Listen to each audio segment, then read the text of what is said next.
오늘 조던 피터슨 책을 4주 동안이나 읽은 여러분들이 이거를 한번 생각을 해보십시오. 기독교인의 현실 인식과 조던 피터슨의 현실 인식이 엄청나게 다른데 그 다른 이유 중에 아주 기초적인 게 뭐냐면 성경을 사실로 믿는가? 이건데 이렇게 딱 그냥 7글자인가요? 9글자죠? 9글자로만 말하면은 아니에요? 아멘! 이건 쉬워요. 근데 지금 창세기 1장 1절을 어떻게 믿느냐에 따라서 조던 피터슨처럼 살 수도 있다는 거예요. 이해가 되십니까? 이 책의 분명한 한계가 뭔지 아세요? 인간이 그렇게 과거를 직면하고 용서하고 자기가 어떤 정복자로서 어떤 삶의 유의미한 어떤 통찰과 그런 도전을 하려고 할 때 우리의 거룩한 하나님의 형상에 따라 지음받은 우리의 이성적 자유의지의 선택도 있지만 제가 아까 뭐라고 했습니까? 하나님께서 부어주신 은혜라는 개념이 있다는 거예요. 은혜. 근데 이 지구가 35억 년 동안 진화론적으로 만들어졌다고 생각하는 사람과 창세기 1장 1절 하나님께서 천지를 창조하셨다. 6일 만에 이 지구가 만들어졌다. 인간은 원래 첫 번째 아담은 상징적인 신화적 이야기로 꾸며낸 이야기가 아니라 아담은 우리 인류의 모든 조상은 아담이며 아담은 우리보다 덜 똑똑해가지고 동굴에서 사자랑 곰피하려고 무식한 애가 아니라 모든 생명체의 이름을 장명할 만큼 어마어마한 지성의 소유자였다. 원죄성이 들어오기 전에 완벽한 인간이었다. 하나님의 형상이 오롯이 보존되었던 인간의 엄청난 지성이 우리의 첫 번째 인간 조상의 모델이다. 여러분 이해가 되십니까? 그래서 이 이야기가 얼마나 지금 힘들고 위대한지 아십니까, 여러분? 성경을 사실로 믿냐 이거예요. 너 창세기 1장 1절을 어떻게 믿어? 6천년 창조과학에 의거하여 6천년 젊은 지구설을 믿어? 이렇게 디테일하게 가면 창조과학도 뭐 부족한 부분이 있기 때문에 또 논쟁이 일어날 수 있겠지만 이제 보편적으로 말하면 하나님께서 천지를 창조하셨고 6일 동안 천지를 창조하시면 믿니? 이게 분명하게 먼저 딱 전제가 돼야 올바른 좀 깊은 대화를 나눌 수 있다 이 말입니다. 제 말은. 여러분 이해가 되세요? 한번 말씀 한번 해보시겠습니까? 지금 제 말이 이해가 되십니까? 지금 챕터 11, 12를 읽었다는 가정하에 제가 이 4주 동안의 이 독서 멘토링을 최종적으로 마무리하는 겁니다, 여러분. 첫 번째, 성경을 사실로 믿냐는 거예요. 성경을 사실로 믿느냐. 어떻습니까, 여러분? 창세기 1장을 믿느냐? 그리고 예수 그리스도께서 다시 오심을 믿느냐? 이게 왜 중요하냐? 마라나타를 안 믿는 사람이 어떻게 인간의 참 의미를 완벽하게 그거를 할 수 있겠어요? 우리가 왜 그렇게 착하게 살아야 되는지 예수 그리스도의 부활과 십자가와 부활과 마라나타를 안 말하고 어떻게 완벽하게 설명을 할 수 있겠습니까?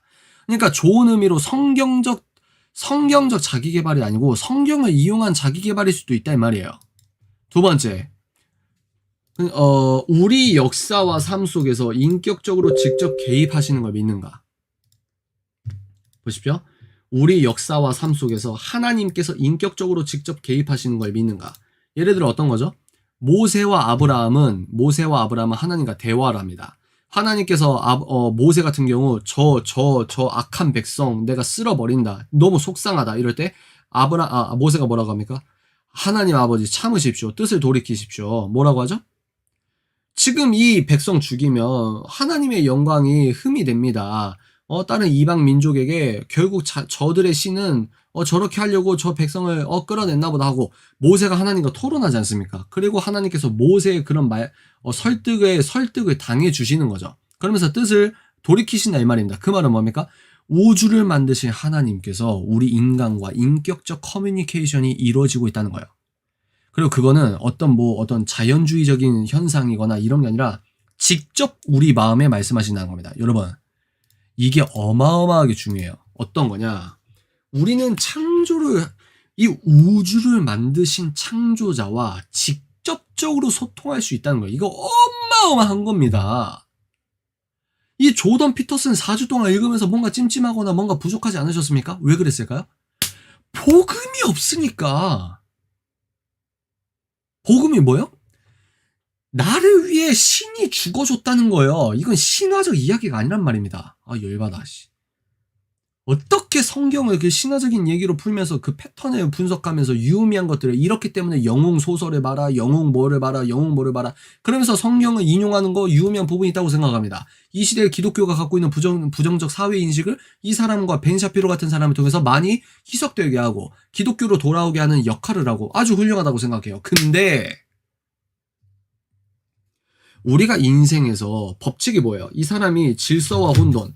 그러니까 이 책에서는 처음부터 이 사람이 말하는 혼돈의 개념 자체가 헷갈려요. 이해가 되세요? 다시. 이 교수님이 말하시는 혼돈의 개념 자체가 우리가 봤을 때 약간 위험한 부분이 있다 이 말입니다. 그러니까 이해는 가요. 어떤 이해가 가냐면 기독교적인 관점 안에서 해석을 하면 해석이 가능합니다. 그러니까 너가 질서를 너가 고정관념을 갖고 있지 말고 세상은 유기적으로 언제든지 변하니까 혼돈이라고 말하는 어떤 새로운 관계, 새로운 어떤 가능성을 너가 열어두고 그 가능성에 너가 자꾸자꾸 들어가야 돼. 그래서 이 책 말고 전작 12가지 인생의 법칙에서는 혼돈 가운데 질서가 왜 필요한지, 그리고 이 책은 뭐예요? 질서만 주창하다 보면은 우리가 결국 경직되다 보니까 이게 부작용이 따를 수 있으니까 제대로 된 성장을 위해서는 우리가 혼돈 속으로 뛰어들어야 된다. 근데 이 질서와 혼돈이라는 자체가 음과 양 이러면서 이 질서와 혼돈이라고 하면서 세상의 어떤 원리를 푸는 이 사람의 그 논법 자체가 복음적이지 않는 부분이 많다고요. 이 시발 자체가, 이 사람의 논리의 이 전제 자체가 비복음적이거나 더 깊게 말하면 반복음적인 요소가 함께 있기 때문에 이 사람의 프레임의 시초, 이 사람의 질서와 혼돈이라고 하는 이 기초 자체가 혼용돼 있기 때문에 이 기초 위에서 푸는 말이 다 혼잡스럽게 느껴지는 거예요. 이해가 되십니까? 근데 여기서 제가 뭐라고 했어요? 우리는 뭡니까? 인간의 일생에 우주를 만드신 하나님이 직접적으로 대화하신다는 거예요. 이 하나님의 영적인 직접적인 커뮤니케이션을 인정하지 않는 심리학자가 어떻게 진화론적으로 자기가 유의미하게 통찰이 있다 하더라도 이 인간의 내구성, 영혼이 있고 우리는 영물이고 사탄과 하나님이 실제하고 하나님께 우리가 주입받은 은혜라는 에너지로 우리가 더 나은 선택을 할 수 있는 힘을 받고 반대로 사단의 실제를 통해서 우리가 하나님을 떠나려고 하는 실제적인 강한 악한 에너지를 받아서 이렇게 행동을 하고 이거를 모르는데 어떻게 인생의 법칙을 말할 수 있냐고요. 역설적으로. 우리의 삶의 의미는 예수 그리스도의 십자가와 부활과 마라나타를 비추어 이해되고 완성된다는 거예요. 의미를 어떻게 부여하냐? 긍정적 의미를 부여해야 네 삶이 좋아진다. 이게 세상의 한계입니다. 아무리 기독교에 열려있는 사람이라 할지라도 이게 한계라고요. 근데 우리는 뭐라고요? 삶의 의미를 정확하게 합니다. 왜? 예수 그리스도의 십자가와 부활과 마라나타를 역사적으로 팩트라고 믿으니까. 우리가 이렇게 고난의 길로 협착한 길로 걸어가면 사도 바울이 뭐라고 했습니까? 예수 그리스도 부활하지 않았으면 우리처럼 불쌍한 사람이 어디 있습니까? 그 말은 뭡니까? 우리의 모든 삶의 의미는 예수 그리스도 부활과 마라나타로 연결되고 정확하게 설명이 된다 이 말입니다. 그 다음 성령님의 존재를 믿는가? 이게 어마어마한 사실이에요. 이게 성령님의 존재를 믿는가? 우리 육체는 성령님이 거하시는 성전이라는 사실. 여러분 심리학자가 지금 우리의 육체와 정신 분석을 하는 거랑 우리 기독교인은 진리를 알아요. 뭐? 우리 몸은 거룩한 성전이에요. 말씀이 나오지 않습니까? 그게 뭐냐면 예수님께서 내 안에 계시다는 거예요. 이거는 신학적으로 좀 여러분들이 디테일하게 공부를 해보셔야 되는데 예수님이 나와 함께 있다는 개념이 얼마나 신비롭습니까? 다시요. 예수님이 지금 여러분과 내 마음 안에 같이 있다고요. 이거를 인정하지 않는 심리학자가 어떻게 인생의 법칙을 깔끔하게 떨어뜨릴 수 있어요. 그러니까 지식적으로 빠지는 사람들이 이상한 인본주의적인 신앙관으로 빠질 수 있는 가능성이 크다 이 말입니다. 즉 우리의 생각과 행동에 대한 심리학적 접근 방식에 대한 근원적 오류를 인식하는가. 근원적 오류를 인식하는가. 프로이트 이론, 아들러 이론, 뭐 빅터 플랭클린 이론 다 일정 부분 유의미한 부분이 있어요. 근데 여러분, 근데 인간은 영물이며 기독교인은 예수 그리스도와 함께 하시죠. 비기독교인 예수 그리스도를 주로 인정하지 않는 사람들 어떻게 합니까? 사단에 끌려간다고 말하잖아요. 이런 얘기 하면은 욕 먹으니까 요즘에 교회도 이런 얘기 안 하잖아요. 아 진짜. 근데 그렇다고 진리가 바뀝니까? 우리는 성령님의 존재를 믿는가? 여러분 한번 생각해 보십시오. 뭐요? 기독교인의 현실 인식. 성령님 믿으세요? 성령님을 믿는다는 건 뭘 의미합니까? 지금 인간은 영물이며 그 영에 하나님을 초대한 사람들, 예수 그리스도가 지금 함께 계시다는 거예요. 근데 이거를 인정하지 않거나 굉장히 오염되게 잘못되게 생각하는 사람이 어떻게 인생의 유의미한 법칙이라고 하면서 정답을 말할 수 있겠습니까? 엇비슷하고 방향성 자체는 옳을 수 있어요. 이 책을 통해서 교회로 올 수 있는 사람들이 많으면 얼마나 축복입니까?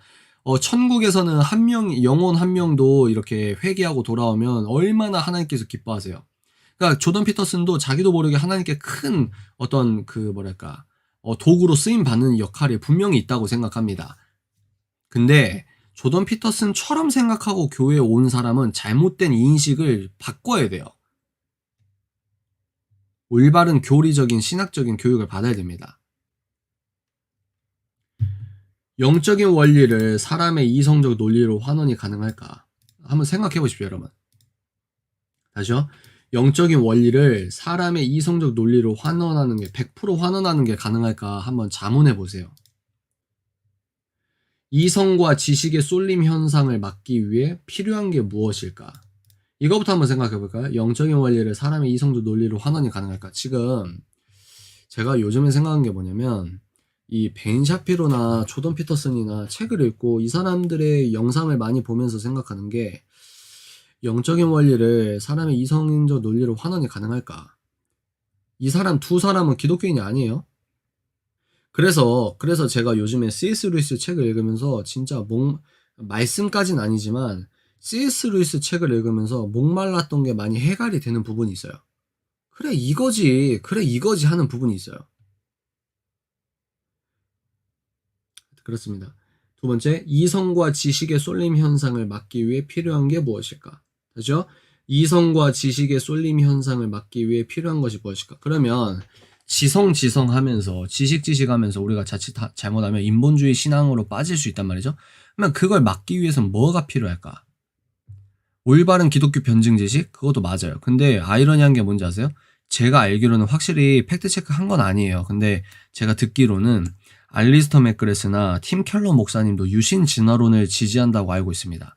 그게 서양 지식인 크리스천들의 한계가 아닐까라는 생각을 해요. 왜 사람들이 6일 동안 만들었다는 걸 믿지 않을까? 그러면 6일 동안 창세기 1장을 어떤 걸 문자적으로 해석하고 어떤 걸 해석적으로 해석해야 될지 이게 갈리는 거 아니에요. 근데 6일 동안 창조가 안 됐다고 그거를 믿어버리면은 그 다음부터 이렇게 쓸려 들어가는 그 다음에 사탄적 논리가 있거든요. 왜 이걸 믿지 못할까? 제가 뭐라고 말씀드렸냐면 6일 창조를 믿지 않고 유신진화론 관점에서 믿다가 천국 가봐요? 그러면은 하나님께서 물어봐요. 야, 너 왜 6일이라고 안 믿었니? 그러면은 저 유신진화론이 사실인 줄 알았어요. 그러면은 잘못의 책임이 누구한테 있어요, 여러분? 잘못의 책임이 자기가 유신진화론을 믿었던 크리스천에게 있어요. 그죠? 다시 내가 천국 딱 갔는데 야, 너 왜 6일 창조를 안 믿었어? 그러면은 우리가 하나님 앞에 그럴 수 있잖아요. 그거 문자적으로 해석해야 되는 건지 몰랐어요.